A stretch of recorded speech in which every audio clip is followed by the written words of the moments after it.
தாவீதின் வம்சத்துல ராஜா எழுமணும் அப்படின்னு. அப்ப யோய்தாக்கு தெரிஞ்சிருக்கு கர்த்தர் தாவீதின் குமார், இதை எரிய பண்ணுவார். தாவீதுக்கு ஒரு விளக்கு எரிய பண்ணுன்னு சொல்லிட்டாரு. அது நீ தாவீது ஜென்ரேஷன் என்னன்னா பாவம் பண்ணாலும் அக்கிரம் பண்ணாலும் அந்த உடன்படிக்கை அவர் காத்துட்டே வரணும், ஏன்னா அவரு சொல்லிட்டாரு. அப்போ அத்தாலியால் மாதிரி எவ்வளவு பெரிய ராட்சஸ்க்கு எழும்பி அதை அழிக்க நினைச்சாலும் கர்த்தர் அதை இடத்துல உருவாக்க வல்லவரா இருக்கிறாரு.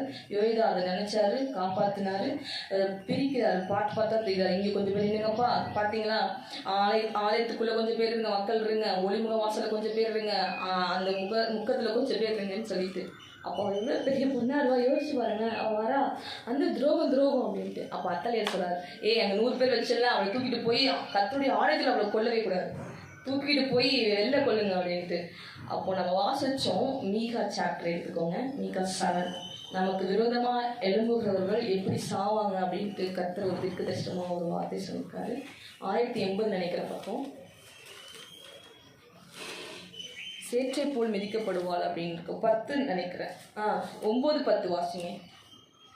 நான் கர்த்தருக்கு விரோதமாக பாவம் செய்தேன், அவர் எனக்காக வழக்காடி என் நியாயத்தை விசாரிக்க மற்றும் அவருடைய கோபத்தை சுமப்பேன். அவர் என்னை வெளிச்சத்திலே கொண்டு வருவார், அவருடைய நீதியை பார்ப்பேன். உன் தேவனாய கர்த்தர் எங்கு என்று என்னோடே சொல்லுகிற என் சத்ருவானவன் அதை பார்க்கும்போது வெட்கம் அவளை மூடும், என் கண்கள் அவளை காணும். இனி வீதிகளின் சேற்றை போல மிதிக்கப்படுவார்கள். இதெல்லாம் வாசிக்கோங்க. இனி வீதிகளில் சேற்றை போல் மிதிக்கப்படுவார்கள். உன் தேவனாய் கர்த்தர் எங்கே என்று என்னோட சொல்லுகிற என் சத்ருவானவள் அதை பார்க்கும்போது வெட்கம் அவளை மூடும், என் கண்கள் அவளை காணும். இனி வீதிகளின் சேற்றைக்குள் மிதிக்கப்படுவாள். ஹல்லேலூயா. கர்த்தர் அப்படிதான் அத்தாலியில மிதிச்சு அவர்கள் அவளுக்கு இடம் உண்டாக்கின போது அவள் ராஜாவின் அறையில் இருக்கிற குதிரைகளின் வாசலுக்குள் பிரவேசிக்கும் இடம் மட்டும் போனாள். அங்கே அவளை கொன்று போட்டார்கள். அப்பொழுது யோய்தா தாங்கள் கர்த்தருடைய ஜனமாய் இருக்கும்படி தானும் சகல ஜனங்களும் ராஜா உடன்படிக்கை பண்ணி கொள்ளும்படி செய்தான். பாருங்க, அவ ஓடி கதறா. ஒரு பெண் வஸ்திரத்தை கிழித்து கொண்டுனா அவ எவ்வளவு பெரிய ஈவன் மைண்ட் பாருங்க. அவர் ராஜ்யம் பண்றப்ப அப்படி பண்ணுவாளா? இல்ல. வஸ்திரத்தை கிழித்து கொண்டு துரோகம் கத்துறப்போ யோய்தா கர்த்தர் எழுப்பினாரு. அதுதான் எனக்கு ரொம்ப பிடிச்சிருச்சு. யோய்தா எழுப்பிட்டு அப்போ அந்த யோய்தா எவ்வளவு பொறுமையா காத்துட்டு இருப்பாரு பாருங்க நத்தாலியோட அழிவுக்கு. பிளான் பண்ணி காட் எப்பவுமே செய்வார். அதை மட்டும் புரிஞ்சுக்கோங்க தெய்வ பிள்ளைங்க.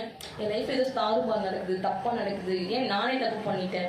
அந்த வருஷம் நம்ம பார்த்துப்போம் மீகால, நான் பாவம் செஞ்சிருக்கேன், நான் கர்த்தருக்கு அந்த வசனத்துல எழுதுறாரு, நான் கர்த்தருக்கு பாவம் செய்தேன், அந்த வீடுகள் என் மேல இருக்கட்டும், கர்த்தருடைய கோபம் என் மேல இருக்கட்டும், அவர் எனக்கு நீதி செய்வார். ஆனா நான் தப்பு பண்ணது தண்டனை என் மேல இருக்கட்டும் ஆண்டவரே, ஆனா நீங்க எனக்கு நீதி செய்வீங்க அப்படின்னு சொன்னதுக்கு அப்புறம் தான், சத்துருவே நீ எனக்கு விதமாய் பெருமை பாராட்டாதே, நான் விழுந்தாலும் எழுந்திருப்பேன். ஹல்லேலூயா. அப்ப யோய்தா எப்படி காத்துட்டு இருப்பாங்க அந்த 6 வருஷம்.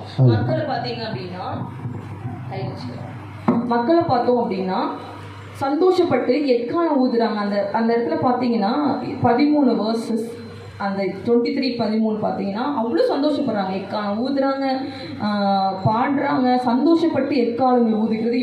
கீத வார்த்தைகளை பிடித்து கொண்டு பாடகரும் சங்கீத தலைவரும் துதிக்கிறதையும் கண்டார். ஹல்லேலூயா. தேகத்தில் துதிக்கும் போது ஒரு பயங்கர ஒரு விடுதலை உண்டாகும். அப்போது ஒரு விடுதலை நாளப்போ அவங்க அப்படியே கெம்பிரித்து சந்தோஷப்படுறாங்க. அப்போது மக்களுக்குமே பிடிச்சிருக்காரு அத்தாலியால் ரூல் பண்ணுறது இல்லையா. அப்போ அவள் அழிவுக்காக காத்திருந்தாங்க. கர்த்தர் யோய்தாவை வச்சு பிளான் பண்ணி எக்ஸிக்யூட் பண்ணி அவளை சேற்றில் தூக்கி போட்டார். ஹல்லேலூயா. எந்த இடத்துல பிசாசு அழிக்கணும்னு நினச்சாங்க, ராஜ்யத்தையே அழித்தவர் அத்தாலியால் ஸ்பிரிட், பயங்கரமான ஈவில் அழிச்சு நினச்ச அதே இடத்துல கர்த்தர் தேவ மனுஷனை எழுப்பினார். அதே இடத்துல கர்த்தர் அவனுக்காக ஒரு ரட்சகரை எழும்ப பண்ணினார். மீகாவில் பார்த்தோம் அப்படின்னா ஒரு 4th verse நினைக்கிறேன். அதிபதி கொடி என்கிறான், நியாயாதிபதி கைகூலி கேட்கிறான். நம்முடைய வழக்கை வழக்காடுவது யாரு? தேவன். அதில் இருக்கும் பாருங்க, மீகா 7 1080 பக்கம்.